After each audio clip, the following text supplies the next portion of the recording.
এবং এই গোটা ঘটনাকে কেন্দ্র করে বাংলার বিভিন্ন প্রান্তকে অশান্ত করা থেকে শুরু করে এবং সেই অশান্তিতে রাজনৈতিক রুটি সেঁকার প্রচেষ্টা কোনো কিছুই ভারতীয় জনতা পার্টি বাদ রাখছে না। আপনারা ইতিমধ্যেই জানেন যে ভারতীয় জনতা পার্টির তরফ থেকে একের পর এক সোশ্যাল মিডিয়া পোস্ট এবং টুইট করা হচ্ছে এবং তারপরে দেখা যাচ্ছে তারা সেগুলো মুছেও দিচ্ছেন। আপনারা ইতিমধ্যেই সুকান্ত মজুমদার ভারতীয় জনতা পার্টির রাজ্য বিজেপির সভাপতি, আপনারা জানেন তিনি এই ফেসবুক পোস্টটা করেছিলেন, এটা আপনারা প্রত্যেকে জানেন। এবং এই পোস্টটা শুধু সুকান্ত মজুমদার করেছিলেন তাই নয়, এই পোস্টটা পশ্চিমবঙ্গ বিজেপির অফিসিয়াল টুইটার হ্যান্ডেল থেকে পোস্ট হয়েছিল। এখানে সুকান্ত মজুমদার যা লিখেছেন, লিখে 9টা ছবি দেওয়া হয়েছে।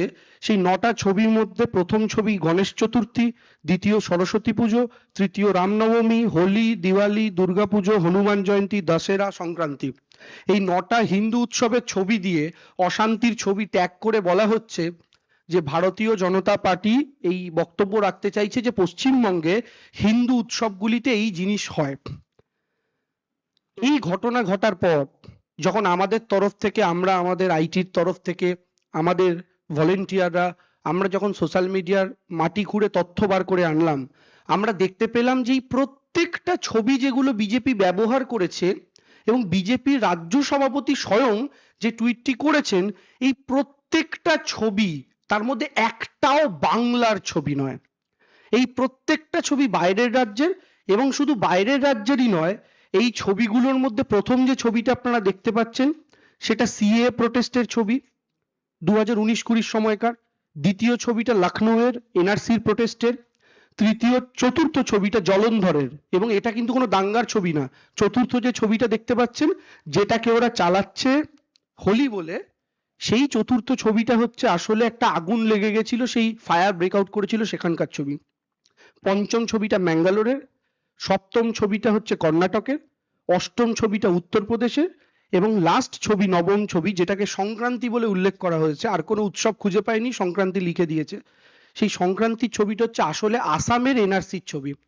তাহলে যে কটা স্টেট বললাম, লখনৌ থেকে শুরু করে আসাম পর্যন্ত, প্রত্যেকটা স্টেট, অ্যাকচুয়ালি যে স্টেটের ছবিগুলো বিজেপি ব্যবহার করেছে, প্রত্যেকটা বিজেপি শাসিত রাজ্য।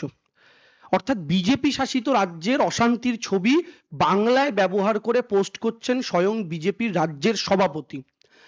এই পোস্টটা ভাইরাল হওয়ার পর যখন সত্য সামনে আসলো, তখন সুকান্ত মজুমদার তার এই টুইটটি ডিলিট করেছেন। এখন আমার বিজেপির নেতাদের কাছে স্পষ্ট প্রশ্ন, সুকান্ত মজুমদারের কাছে স্পষ্ট প্রশ্ন, আপনি যদি এতটাই নিশ্চিত হবেন তাহলে এই টুইটটা ডিলিট করলেন কেন? আপনি এই টুইটটা ডিলিট করেছেন কারণ আপনি নিজেও জানেন আপনি মিথ্যের বেশাতি করছিলেন, আপনি নিজেও জানেন আপনি ফেক নিউজ ছড়াচ্ছিলেন। শুধু আপনি নন, দিল্লিতে বসে আপনাদের আইটি চিফ অমিত মালব্য, আপনার শুভেন্দু অধিকারী, প্রত্যেকে, এমনকি বিজেপির অফিসিয়াল হ্যান্ডেল থেকে মিথ্যাচার করা হচ্ছে। অর্থাৎ সুকান্ত মজুমদার টুইটটা ডিলিট করে প্রমাণ করলেন যে তারা মিথ্যাচার করছিলেন। কিন্তু এখনো কি বিজেপির কোনো নেতা এই মিথ্যাচারগুলোর জন্য ক্ষমা চেয়েছেন, ভুল স্বীকার করেছেন, একটা টুইট করেছেন যে আমি ফেক নিউজ পোস্ট করেছিলাম, আমার কাছে এসেছিল? কেউ করেনি। কারণ এরা জানে এরা এই কায়দাতেই রাজনীতি করে, এবং 10টা মিথ্যে ছড়াতে গিয়ে যদি 4টে মিথ্যে ক্লিক করে যায়, তাহলে সেই মিথ্যের ওপর দাঁড়িয়ে তারা নতুন মিথ্যের রাজনীতি শুরু করবেন। একটা দুটো ধরা পড়ে গেছে, বাকিগুলো হয়তো ধরা পড়ে না। এটা হচ্ছে ভারতীয় জনতা পার্টি রাজনীতি।